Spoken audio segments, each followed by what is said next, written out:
you can discipline yourself to do anything. And, it goes back to what Brecht said about truth, the difference between when we speak truly, if we say that someone is disciplined because they do what they're told to, that's not discipline, it's obedience. Right. And to use the word discipline when you mean obedient, there's dignity in discipline. There's not dignity in being obedient like a dog. With all respiratory diseases, the only thing that stops the disease is herd immunity. It is simply that the number of cases, even with a very liberal definition of what constitutes a case, is now dropping all over the world. It is dropping in the United States, so there is no indication anywhere that this would get worse than a flu during the flu season. It happens that flus are during the flu season. The infection fatality rate for this new coronavirus is likely to be in the same ballpark as seasonal influenza. Of course, there is still a little bit of uncertainty about the exact number, but it's clearly very different compared to the original thoughts or speculations or preliminary data that suggested a much, much higher infection fatality rate. I would not think of the flu or COVID-19 as more or less just two different illnesses that share some features but have some distinct differences. We've learned that way more people, far, far more people, have actually been exposed to the infection without any knowledge of it. That makes the overall death rate much lower. Many people just didn't feel sick at all and recovered without difficulty. There's a big difference between 0.25% mortality and 7%. You don't take a small child, put them in bubble wrap in a room and say, go have a healthy immune system. This is immunology, microbiology 101. If someone has a reduced immune system, you hide them away because they can't build an immune system. If you have a normal functioning immune system, you need interaction. When a child is in a womb, you're in this protected environment. When you come out, you have almost no immune system. You develop that through touching your mouth, touching your eyes, virus, bacteria, immune response, IgG, IgM. This is how you build a strong immune system. We, or the Swedish government, decided early in January that the measures we should take against the pandemic should be evidence-based. And when you start looking around for the measures that are being taken now by different countries, you find that very few of them have the shred of evidence base. We also need to put measures in place so economic shutdown like this does not happen again. We want to make sure we understand that quarantining the sick is what we do, not quarantining the healthy. To isolate those who are not at risk and put those at risk who are at risk is a catastrophe. It's a human catastrophe that should never, ever have happened. If we had enough respirators. And respirators may not have been the solution. Yeah, that may have been unfortunate for the patients that there were so many respirators, but it's a different story. We typically use ventilators to treat what's called respiratory failure. That is, we use the ventilator to do the work that the patient's muscles can no longer do because they're too tired to do it. These patients' muscles work fine. I fear that if we are using a false paradigm to treat a new disease, that the method that we program the ventilator, one based on a notion of respiratory failure as opposed to oxygen failure, that this method, and there are a great many number of methods we can use with the ventilator, but this method being widely adopted at this very moment in every hospital in the country, which aims to increase pressure on the lungs in order to open them up, is actually doing more harm than good. Everything I've seen in the last 9 days, all the things that just don't make sense, the patients I'm seeing in front of me, the lungs I'm trying to improve, have led me to believe that COVID-19 is not this disease. It's not about being right or wrong. Medicine, what they teach us is you practice medicine. I'm learning every day, so is Dr. Erickson. We all learn every day. It's not about being right, who's wrong. It's not a basketball game, who made the basket, who didn't.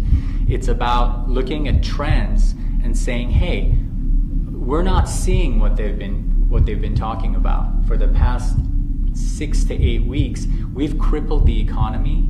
There's a lot of domestic issues going on. Is social isolation warranted for the healthy? It's very, very difficult to fathom the consequences of what is going on and what we're doing. But I really worry that unless we manage to have a viable plan to exit from lockdown and shelter in place and reopen our world, the consequences will be far worse than coronavirus. For example, we know that suicides go up by 1% for each 1% increase in unemployment. And as you know, as of now, we're talking about 25 million people filing for unemployment in this country, and probably almost 10 times that many around the world becoming unemployed. And the number is rapidly increasing as we speak.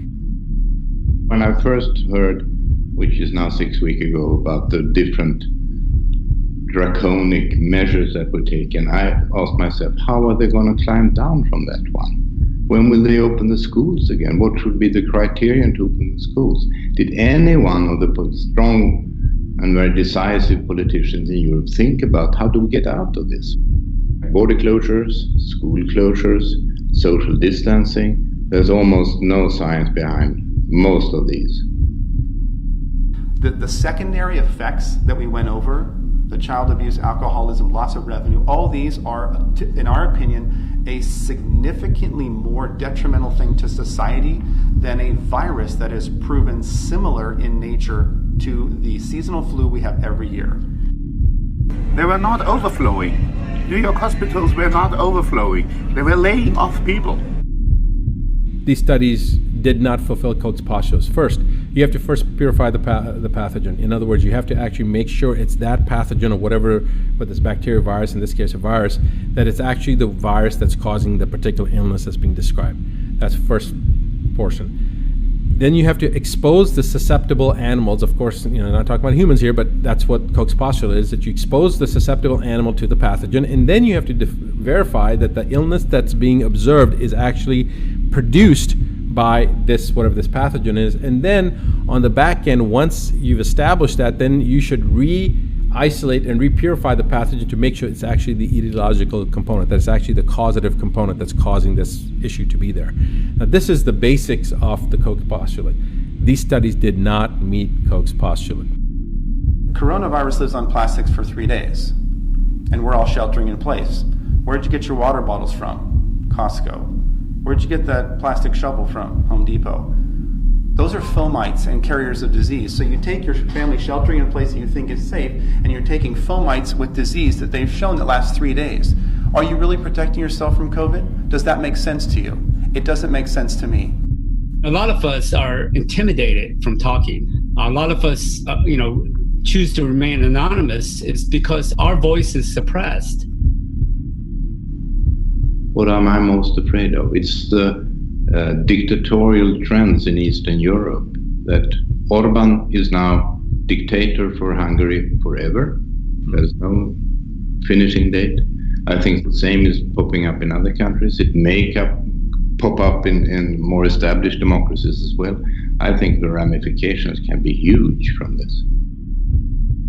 I don't think that we can remain in lockdown states for so long and not just destroy ourselves, destroy our communities, destroy our societies, create huge problems for health, for unemployment, for our economy, for our society, that are much worse than even the worst and most pessimistic scenario of what coronavirus can do. I took a Hippocratic oath when I decided to be a physician, and the one thing they asked me was, do no harm. And when I see patients in my practice being harmed by locking themselves in their house, they live alone, they're not seeing their church friends, they're not going out, they're lonely, they're depressed, alcoholism is on the rise, and many things like this, I say to myself, I am now doing harm. I had never heard of him and never read any publications on epidemiology by Bill Gates, but maybe I overlooked some of his qualifications.